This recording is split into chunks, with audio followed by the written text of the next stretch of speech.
To की, तो आप नीचे डिस्क्रिप्शन बॉक्स में जो लिंक दिया है वहां पर जाकर देख सकते हैं। ठीक है, तो चलिए आज का जो सफर है शुरू करते हैं। और आज जो हमें पढ़ना है, नाम से पता चल रहा है आपको, दो चर, ठीक है, और रैखिक समीकरण, यानी समीकरण है वो भी रैखिक और उसमें दो वेरिएबल्स हैं। ठीक है, टू वेरिएबल्स हैं। Okay, there are two variables. तो चलिए शुरू करते हैं। आपको इसके बारे में कुछ बता दे पहले। देखिए, ध्यान रखिए, अगर हम लीनियर इक्वेशन टू वेरिएबल की बात करें तो ऐसा हम क्यों कहते हैं, हम इसे लीनियर इक्वेशन क्यों कहते हैं? क्योंकि जब हम इसका ग्राफ ड्रॉ करते हैं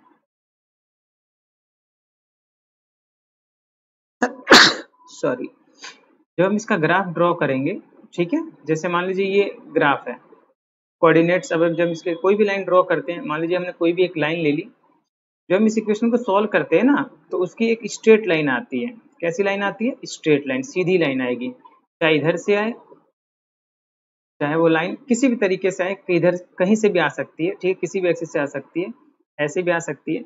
तो क्योंकि इन समीकरण का जो हल होता है वो एक सीधी रेखा आता है, इसीलिए इसको हम बोलते हैं रैखिक समीकरण। क्या कहते हैं? इसीलिए इसको हम बोलते हैं रैखिक समीकरण, और इंग्लिश में इसको कहा जाता है लीनियर इक्वेशन। ओके, तो आपको पता चल गया कि रैखिक समीकरण किसे कहते हैं और क्यों कहते हैं लीनियर इक्वेशन इसको। क्योंकि इसका जो सॉल्यूशन है, ठीक है, वो आता है स्ट्रेट लाइन, सीधी रेखा, सरल रेखा आती है, इसीलिए इसको रैखिक समीकरण कहा जाता है।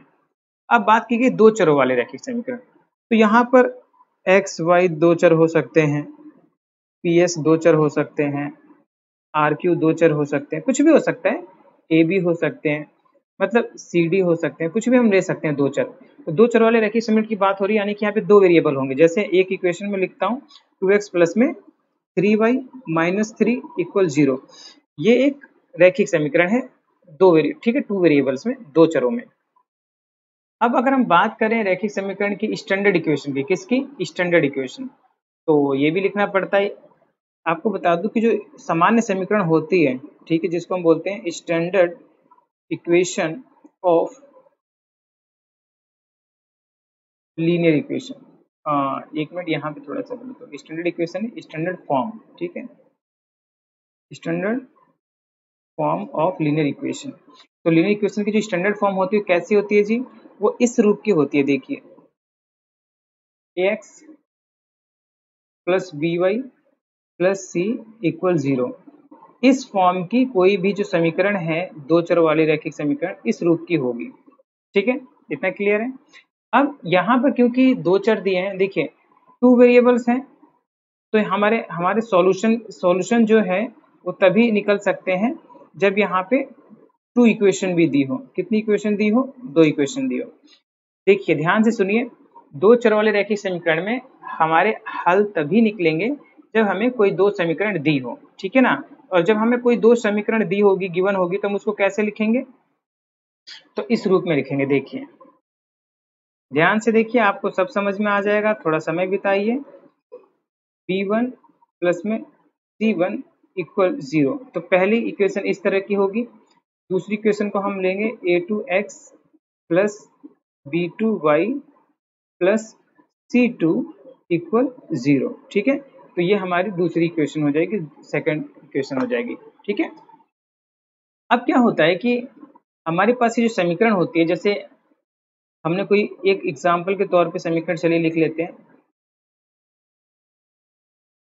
एक हमने यहाँ इक्वेशन लिख ली है और दूसरी यहाँ पे लिख लेते हैं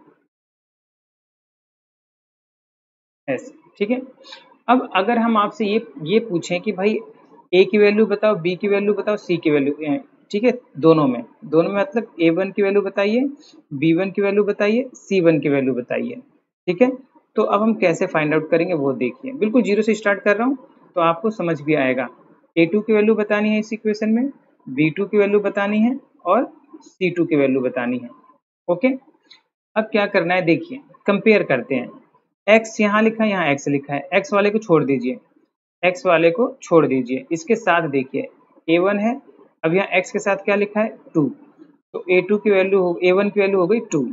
ऐसे ही देखिए यहाँ y है, यहाँ भी y है। अब यहाँ पे b1 है, यहाँ कुछ नहीं है, लेकिन वेरिएबल तो है ना, जब वेरिएबल होता है और कुछ नहीं होता है तो 1 लिखते हैं, तो ये 1 हो गया। ठीक, ऐसे यहाँ पे C1 है, यहाँ पे क्या है -5, तो हम लिखेंगे -5। ओके, तो इस तरीके से जो है कि हमने A1 B1 C1 की वैल्यू निकाली। ठीक उसी तरीके से यहाँ भी हम वैल्यू निकालेंगे, लेकिन एक ध्यान रखना है क्या कि अभी ये ना स्टैंडर्ड फॉर्म में नहीं है, ये 10 है, ये भी इस तरफ घूम रहा है, तो इसको हमें इस तरफ लेके आना है ताकि स्टैंडर्ड फॉर्म हो जाए। तो इसी क्वेश्चन को हम दोबारा से जब लिखेंगे तो कैसे लिखेंगे, इसको हम लिखेंगे x + 3y और -10 = 0। अब हम ABCD की वैल्यू निकालेंगे। तो A2 की वैल्यू देखिए क्या है, x तो है लेकिन इसके साथ कुछ नहीं है, इसका मतलब ये 1 है। B2 है, इसके साथ क्या है देखिए, y के साथ 3 है, तो यहाँ पे लिख दीजिए 3, और यहाँ क्या हो गया -10 C2, तो यहाँ लिख दीजिए -10। ठीक है, तो इस तरीके से आप इनके जो कांस्टेंट हैं, यानी कि ये जो ABC होते हैं, ABC, इनको हम कांस्टेंट कहते हैं, स्थिरांक कहते हैं। क्या बोलते हैं? कांस्टेंट, स्थिरांक। सॉल्यूशन पे ज़्यादा ध्यान देंगे, ज़्यादा टर्मिनोलॉजी पे ध्यान नहीं देंगे, क्योंकि आपको इक्वेशन सॉल्व करनी आनी चाहिए। तो इस तरह से आपने देखा A और B की वैल्यू निकाल ली हमने कितनी आसानी से। ठीक है, A1 B1 C1 C2 सब। तो अब आपसे कुछ प्रश्न पूछता हूँ, देखिए आपको मैं तरह तरह के क्वेश्चन समझाऊंगा, इसकी जो फॉर्म है वो समझाऊंगा। अब हमारे पास जो इक्वेशन है x + y = 0 है। ठीक है, और दूसरी जो हमारे पास इक्वेशन है वो है 2x - 5 = 0। अब मैं आपसे कह रहा हूँ, पूछ रहा हूँ कि भाई इसमें जो है, जो दोनों इक्वेशन दी हुई है उसमें A1 B1 और C1 बताइए पहली इक्वेशन में, और दूसरी इक्वेशन में आप बताइए A2 B2 C2। ये सब निकालना बहुत ज़रूरी है। क्यों? क्योंकि आगे जो हम शुरू करेंगे, जो भी अभी चैप्टर जो शुरू करेंगे उसमें इन सब की ज़रूरत है। ठीक है, अब देखिए स्टैंडर्ड फॉर्म जरूर लिखिए ताकि आप जो है कंफ्यूज ना हो। x + b1y + c = 0। अब कंपेयर करिए, x वाला पार्ट है, बिल्कुल है x वाला पार्ट, लेकिन इसके साथ क्या है, कुछ नहीं है, तो 1। ऐसे y वाला पार्ट है, y वाला पार्ट है, लेकिन b1 यहाँ लिखा है, यहाँ भी कुछ लिखा है नहीं, इसका मतलब भी 1 है। अब देखिए c यहाँ कहीं दिख रहा है, नहीं दिख रहा है, 0 है। अगर ये 0 इस तरफ भी आएगा तो भी 0 ही रहेगा, तो इसका मतलब यहाँ भी वैल्यू हुई 0। जो वेरिएबल नहीं है या फिर जिसकी वैल्यू नहीं है उसको हम 0 लिख देते हैं। अब ऐसे अगर हम यहाँ पे देखें, तो अगर आप स्टैंडर्ड इक्वेशन से कंपेयर करेंगे सामान्य समीकरण से, A2 B2y + C2, ओके, तो आप देखेंगे कि यहाँ पर x वाला पार्ट तो है, लेकिन ये जो y वाला पार्ट है ये नहीं है। तो जब y वाला पार्ट नहीं है तो इसका मतलब क्या है वो समझिए। x के साथ 2 है, तो भाई इसकी जो A2 की वैल्यू वो तो 2 आ गई, और जो B2 है, B2 यानी B2 होता है, अब ध्यान रखना इसी चीज का, -5 नहीं लिखना बेटा आपको। -5 इसलिए नहीं लिखना है कि -5 के साथ कोई वेरिएबल तो है नहीं, तो इसका मतलब ये C की वैल्यू है, तो -5 आप ऐसे लिख सकते हो। ठीक है, और जिसकी कोई वैल्यू नहीं है, y वाला पार्ट ही नहीं है, तो वो 0 लिखेंगे। अब देखिए इसको स्टैंडर्ड फॉर्म में कैसे लिखा जा सकता था, तभी आपको वैल्यू मिलती। इसको हम स्टैंडर्ड फॉर्म में ऐसे लिखते, 2x + 0y - 5 = 6, ये इसकी स्टैंडर्ड फॉर्म होती।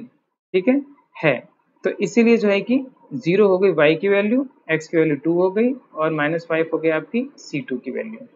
ओके, तो इस तरीके से आप कोई भी वैल्यू आराम से निकाल सकते हैं। ठीक है, देखिए तो अब यहाँ पर कई मेथड होते हैं, लेकिन हमें जो है कि पहले ग्राफिकल मेथड ही यूज करने के लिए कहा जाएगा। ठीक है, दो चरों में रैखिक समीकरण के युग्म, युग्म मतलब पेयर होता है, जोड़ा। अब देखिए अब आपको सब समझ में आएगा। ठीक है, जैसी इक्वेशंस दी हुई हैं, ठीक है, इसकी इक्वेशंस दी हुई हैं, तो ये सब आपको समझ में आ जाएगा। ठीक है, अब बात करते हैं, देखिए बता भी रहे हैं कि रैखिक समीकरण ax + by + c = 0 का प्रत्येक हल xy इस समीकरण को निरूपित करने वाली रेखा के एक बिंदु के संगत होता है, और विलोमता भी ऐसा ही होता है। संगत मतलब होता है जिसके हल निकलते हैं। देखिए इस रूप में दोनों इक्वेशन होगी, जो मैंने भी आपको थोड़ा डील किया है। ठीक है ना, जहां पर आपको ये वाला पार्ट और ये वाला पार्ट, ये सारी की सारी संख्याएं होती हैं। ठीक है, जो मैं आपको बता चुका हूँ, ये सारी की सारी क्या होती हैं, संख्याएं होती हैं, नंबर्स होते हैं। ओके, अब देखिए दो चर की समीकरण कुछ उदाहरण यहाँ दिए गए हैं। जैसे एक इक्वेशन ये वाली दी गई है आपको, दूसरी इक्वेशन इसी के पेयर का ये दिया गया है, ऐसे ये भी एक इक्वेशन है, देखिए, ठीक है। अच्छा, अब देखिए यहाँ पर इसने लिख दिया 5x इक्वल में y। तो चलिए अब बताइए यहाँ पे a1 क्या होगा, b1 क्या होगा और c1 क्या होगा। अब ध्यान से देखिए, पहले तो इसको आप स्टैंडर्ड फॉर्म में लिखोगे 5x माइनस वाई इक्वल 0, ठीक है। तो तब वैल्यू निकलेगी कि a1 आपका 5 हो गया, b1 -1 हो गया और c1 0, क्योंकि है ही नहीं। -1 क्यों? क्योंकि भाई माइनस लगा हुआ है सामने, इसीलिए। ओके, चलिए, तो हमने इक्वेशंस के बारे में समझ लिया। इक्वेशन की जो प्रकृति है अब उसको समझते हैं। ये भी मैंने आपको बता दिया कि ये सीधी लाइन आती है, इसीलिए इसको हम बोलते हैं लीनियर इक्वेशन, रैखिक समीकरण, ठीक है। अब ये 3 कंडीशन आपको बताने की कोशिश कर रहे हैं, ध्यान से देखिएगा। पहली जो कंडीशन है उसमें जो लाइनें हैं वो प्रतिच्छेद कर रही है, इंटरसेक्ट कर रही हैं। दोनों लाइनें क्या कर रही हैं? इंटरसेक्ट कर रही हैं। अब ये जो दूसरी कंडीशन है इसमें आप देख सकते हो, इसमें लाइनें पैरेलल हैं। कैसी हैं? पैरेलल हैं। और तीसरी जो है इसमें क्या है? समांतर है। सॉरी, समांतर है, इसको पैरेलल को बोलते हैं और संपाती बोलते हैं। कौन साइड्स हो रही है, ठीक है, साइड्स हो रही हैं लाइनें, यानी एक के ऊपर एक है। ध्यान से देखिए, पहली लाइन और ये दूसरी लाइन छोटी सी ड्रॉ की गई है। ये 3 कंडीशन आपकी होगी, एक प्रतिच्छेद करेगी, दूसरा समांतर होगी, तीसरा एक के ऊपर एक होगी। तो ध्यान से समझिए, इसके सॉल्यूशन निकलेंगे और केवल इसका यूनिक सॉल्यूशन निकलता है, केवल एक ही सॉल्यूशन निकलेगा, ठीक है ना, अद्वितीय हल। इसके इन्फिनिटली मैनी सॉल्यूशन होंगे। क्या होंगे? Infinitely many solution. ओके, अब इसको यहाँ समझते हैं, टेबल दिया होगा यहाँ नीचे, देखिए। ग्राफ पे भी अभी समझेंगे, टेंशन ना लें, सब समझाऊंगा। यहाँ कंडीशन होती है, आजा भाई, ये रहा, देखो बेटा, ये समझ लीजिए पहले। कोई भी जो रैखिक समीकरण है, अगर हमें 2 रैखिक समीकरण दी हुई है तो उनके हल कैसे निकलेंगे ये हमें पता चलता है इस टेबल से, ठीक है, टेबल 3.4 से। अब आपको ध्यान रखना है कि इसमें हम क्या करते हैं। इसमें हम पहले अनुपात निकालते हैं, रेशियो निकालते हैं, किसका? A1 A2 का, B1 B2 का और C1 C2 का, ठीक है। उसके बाद इनकी तुलना करते हैं। तुलना यानी कि ऐसे देखते हैं कि भाई ये वाला जो पार्ट है क्या इसके बराबर है तो क्या होगा, नहीं है तो क्या होगा। ये सारी हमारे पास कंडीशन होती है, ठीक है। जैसे एग्जाम्पल के तौर पे आपको समझाता हूँ मैं, यहाँ पे देखिए, अभी 2 इक्वेशन दी हुई है ना, एक ये वाली इक्वेशन है और एक ये वाली इक्वेशन है। ओके, अगर आप ध्यान से देखो तो यहाँ पे A1 क्या है? पहले वाली इक्वेशन में 1, B1 क्या है? -2 और C1 है 0, ठीक है। ऐसे ही इसी की अगर आप सेकंड इक्वेशन देखो तो A2 है 3, ओके, B2 है 4, ओके, और C2 है -20, ठीक है। अब A1 अपॉन में A2 निकाला है, यानी कि ये बटे में ये वाली वैल्यू 1/3, देखो लिख दिया ना यहाँ पे। ऐसे B1 अपॉन में B2 निकाला है, यानी कि -2 अपॉन में 4, देखो यहाँ पे लिखा है -2 अपॉन 4। ऐसे ही 0 अपॉन में -20, देखो यहाँ लिखा है ना। अब हमें क्या करना है? चेक करना है। अब आप खुद देखिए, ये जो A1 अपॉन A2 है, क्या ये B1 अपॉन B2 के बराबर है? देखिए, क्या ये दोनों बराबर हैं? बिल्कुल बराबर नहीं है। तो जब बराबर नहीं होती है तो उसको हम ऐसे दिखाते हैं, देखिए, ऐसे दिखाते हैं। हम बताते हैं, क्या बताते हैं? हम बताते हैं कि जो A1 बटे में A2 है वो B1 अपन B2 के बराबर नहीं है। ये है नॉट इक्वल का साइन, ठीक है। क्या है ये? नॉट इक्वल का साइन, ठीक है, बता दिया हमने। अब ग्राफिक निरूपण में क्या? प्रतिच्छेद करती हुई रेखाएं, यानी जब ये ऐसा होता है, जब अनुपात रेशियो बराबर नहीं होते तब लाइंस प्रतिच्छेद करेगी, इंटरसेक्ट करेगी, ठीक है, इंटरसेक्ट करेगी। और तब केवल एक ही सॉल्यूशन निकलेगा, जो मैं आपको अभी ग्राफ पे समझा रहा था, जो 3 कंडीशन दी हुई थी। ये पहली कंडीशन होगी, ठीक है, कि जब A1 अपन A2 बराबर ना हो B1 अपन B2 के, तो ये लाइंस इंटरसेक्ट करेगी और केवल एक ही सॉल्यूशन निकलेगा, क्योंकि वो जो ग्राफ है एक ही सॉल्यूशन इसलिए निकलेगा क्योंकि आप ध्यान से अगर आप देखोगे तो आपको पता चलेगा कि जो देखिए, जैसे मान लीजिए एक ये लाइन है, ठीक है, और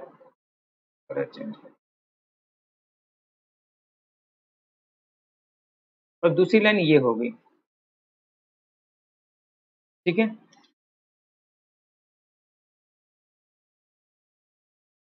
अब आप ध्यान से अगर देखोगे बेटा तो यहाँ पर ये इंटरसेक्ट कर रही है ना, काट रही है ना एक दूसरे को। तो जहां पर इंटरसेक्ट करती है, काटती है, तो यहीं पे आंसर निकलता है, सॉल्यूशन निकलता है। क्या निकलता है? सॉल्यूशन। तो यहाँ पर x की भी कोई ना कोई वैल्यू होगी और y की भी कोई ना कोई वैल्यू होगी। x की वैल्यू यहाँ से निकलेगी नीचे की तरफ से, y की वैल्यू यहाँ से निकलेगी। ठीक है, तो इस तरीके से इसके एक ही सॉल्यूशन होंगे, यानी कि x का कोई एक वैल्यू होगी और y की भी कोई एक वैल्यू होगी। ठीक है, तो इस तरीके से आपको इसलिए कहा गया प्रतिच्छेद कर रही है एक पॉइंट पे और एक ही हल है। देखा ना, एक केवल एक हल, अद्वितीय हल, यूनिक सॉल्यूशन होता है। अब अगर हम सेकंड कंडीशन की बात करें तो 2x प्लस 3y, अब देखिए वही चीज है। सेकंड कंडीशन में क्या होगा कि मान लीजिए ये रेशियो बराबर है b1 अपन b2, तो फिर तीसरे में भी चेक करेंगे क्या ये c1 अपन c2 के भी बराबर है, और अगर बराबर है तो रेखाएं संपाती होंगी। ठीक, कैसे होंगी? संपाती, यानी एक के ऊपर एक। ठीक है, संपाती का मतलब है जैसे मान लीजिए मैंने एक रेखा खींच ली, इसको एक मिनट थोड़ा सा इसका रफ कर देते हैं। ठीक है, तो अब मान लीजिए मेरे पास एक ऐसे एक मिनट यहाँ पे लाइन ले लेते हैं। तो ऐसे जो है कि एक लाइन है। ठीक है, अब अगली लाइन भी इसी के ऊपर होगी। संपाती का मतलब है कि नेक्स्ट लाइन भी इसी के ऊपर है। नेक्स्ट लाइन भी क्या है? इसी के ऊपर है। ठीक है, देखिए, तो एक के ऊपर एक जब लाइनें होती हैं तो इसे हम बोलते हैं संपाती कोइंसिडेंस, कोइंसाइड्स। ठीक है, कोइंसाइड्स कर रही हैं लाइनें। और ये कब होता है? जब ये कंडीशन हो कि तीनों बराबर हों, तीनों का जो रेशियो है वो इक्वल हो। ठीक है, ऐसे तीसरी कंडीशन में देखिए, जब दोनों इक्वल हैं और तीसरा वाला इक्वल नहीं है, C1/C2, तो फिर लाइंस पैरेलल आती है, समांतर रेखाएं आती हैं। ठीक है, और समांतर रेखा मैं आपको बता चुका हूँ, इसका कोई हल नहीं निकलता। ठीक है, और हाँ, इसका आप देख रहे हो, इसमें एक पॉइंट पे नहीं काट रही है, हर पॉइंट पे काट रही है। हर पॉइंट पे कैसे कि भाई हर पॉइंट एक के ऊपर एक है, हर पॉइंट कॉमन है इसमें, तो इसलिए यहाँ पे अनेक हल होंगे, अपरिमित रूप से अनेक हल, infinitely many solutions. Okay, in this condition the equations have infinitely many solutions, बहुत सारे सॉल्यूशन होंगे क्योंकि एक के ऊपर एक है, हर पॉइंट पे एक दूसरे को मीट कर रही है इसीलिए। ठीक है, और इसमें जब रेखाएं समांतर होंगी तो कोई हल नहीं होगा। इसमें कैसा कैसा ग्राफ आएगा? अगर आप ध्यान से देखें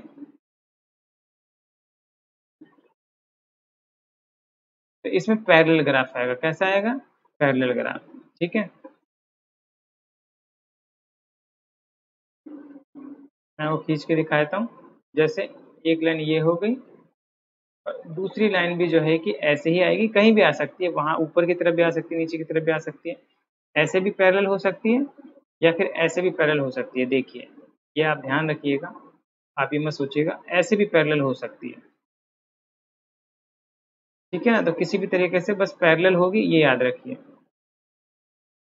ओके, तो जब ये समांतर हो, पैरेलल हो, तो कोई हल नहीं निकलता है, क्योंकि जब तक ये एक दूसरे को इंटरसेक्ट नहीं करेगी, किसी पॉइंट पे काटेगी नहीं, तब तक कोई हल नहीं निकलेगा। ठीक है ना, तो इस तरीके से आप पहले चेक करें फिर सॉल्व करें।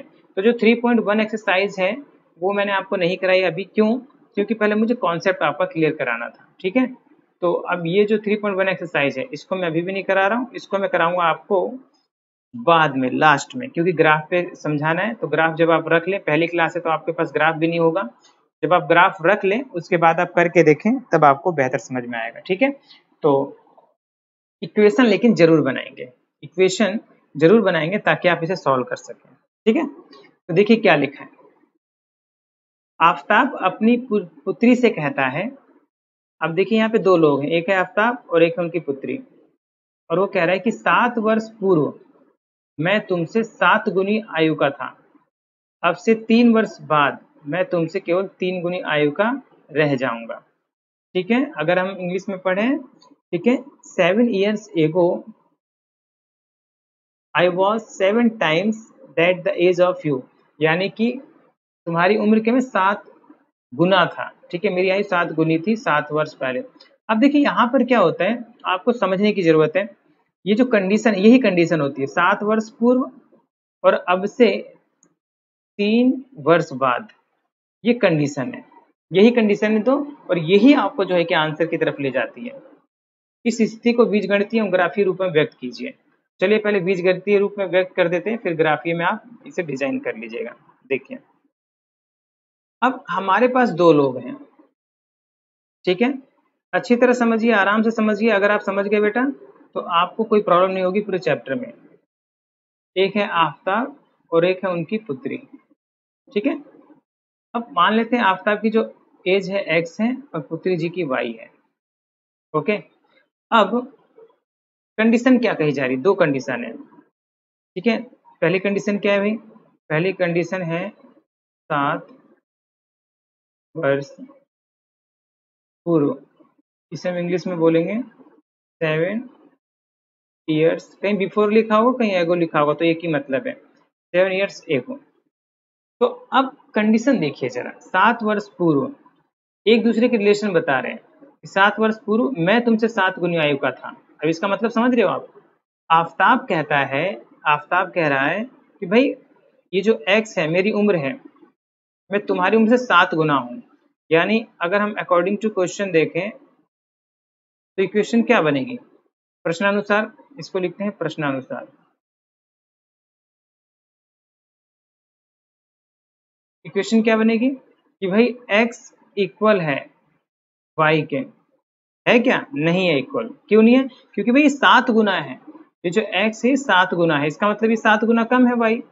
तो हम क्या करते हैं, बराबर करने के लिए इक्वेशन बनाते हैं, तो यहाँ 7 से गुणा कर देंगे। ठीक है, आई बात समझ में। लेकिन ये कंडीशन अभी सही नहीं है, ठीक है ना। आइए सही कंडीशन क्या है वो आपको बताता हूँ।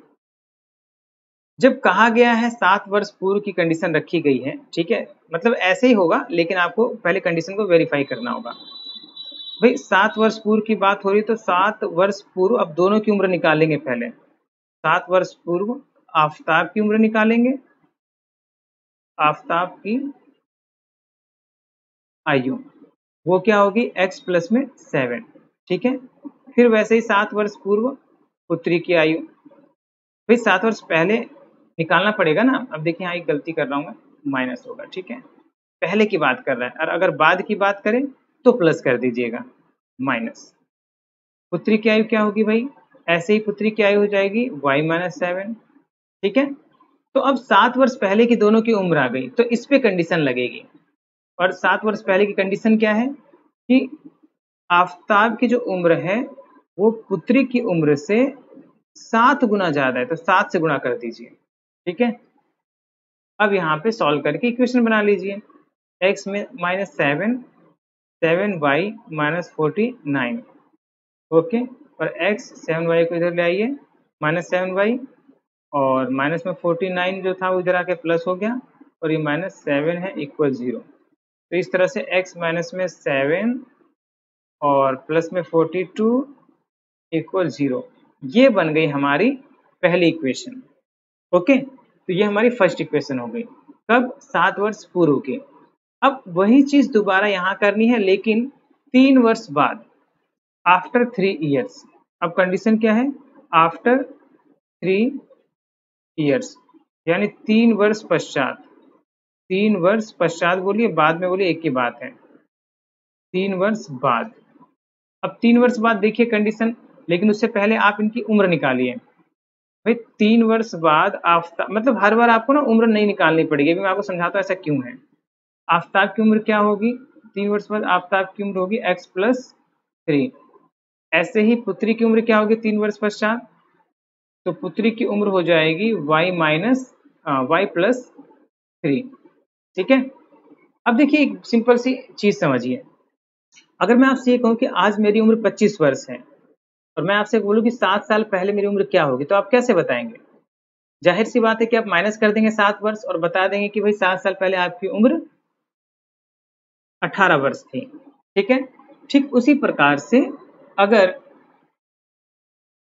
मैं ये कहूँ कि भाई 3 वर्ष बाद मेरी उम्र कितनी होगी, तो आप क्या करेंगे, 25 आज है तो कल जो बाद की 3 वर्ष बाद की उम्र होगी उसमें 3 साल जोड़ देंगे, तो इस प्रकार से कितने वर्ष आ जाएगा, 28 वर्ष। ठीक है, तो यही चीज हम यहाँ भी कर रहे हैं कि आफताब की एज x है और पुत्री की आयु y है। तो जब 7 वर्ष पहले की बात आई तो पहले हमने 7 वर्ष माइनस करके निकाला, और जब बाद की बात आई तो जोड़ के निकाला। ठीक है, अब 3 वर्ष बाद पे कंडीशन क्या है, देखिए, तुमसे केवल 3 गुनी आयु का रह जाऊंगा। अब ये कह रहा है कि भाई मैं 3 गुनी आयु का रह जाऊंगा, 3 गुना रह जाऊंगा, पहले 7 गुना था, अब मैं आपसे 3 गुना रह जाऊंगा। कितने गुना भाई, 3 गुना। तो यहाँ पर आप लिखिए y प्लस 3, और ये 3 गुना है ऑलरेडी, तो यहाँ 3 से गुणा करके बराबर कर दीजिए। अब ये भी 3 गुना हो गया तो बराबर हो गए। हमें हमेशा ये ऐसे ही इक्वेशन बनानी है कंडीशन अप्लाई करके, और आई होप कि आपको समझ में आया होगा। ओके, तो देखिए x y को इधर ले आइए, -3y प्लस का 3, यहाँ एक गलत लिख दिया, 3 3 9 होगा, 9 होगा। ठीक है, माइनस का 9 इक्वल 0। ये हो गया x minus 3y minus 6 equal 0, equation 2 बन गई। ओके, अब इसको हल कैसे करते हैं, तो सॉल्यूशन जो है कि हम आपको अगले वीडियो में बताएंगे कि कैसे इसको सॉल्व किया जाता है। ठीक है, तो इक्वेशन बनाने आपको बता दी, इसके जितने भी मेथड हैं, 4 मेथड 5 मेथड, वो सब हम आपको जो है समझाएंगे कैसे सॉल्व करें। ओके, तो चलिए मिलते हैं फिर नेक्स्ट क्लास में, नेक्स्ट वीडियो में। कल जो है दोबारा से क्लास ज्वाइन कीजिएगा लाइव, और आपके जो कमेंट्स हैं वो जो है एक दिन रख देते हैं, एक कमेंट की क्लास सिर्फ, जिसमें आपके हम कमेंट्स ले सकें। ठीक है ना, तो इस संडे हम आपका लाइव सेशन करेंगे, आपके सारे सिर्फ कमेंट्स लेंगे, उस दिन क्लास नहीं होगी। ओके, तो फिर मिलते हैं नेक्स्ट वीडियो में, तब तक के लिए थैंक यू, बाय बाय, जय हिंद, जय भारत।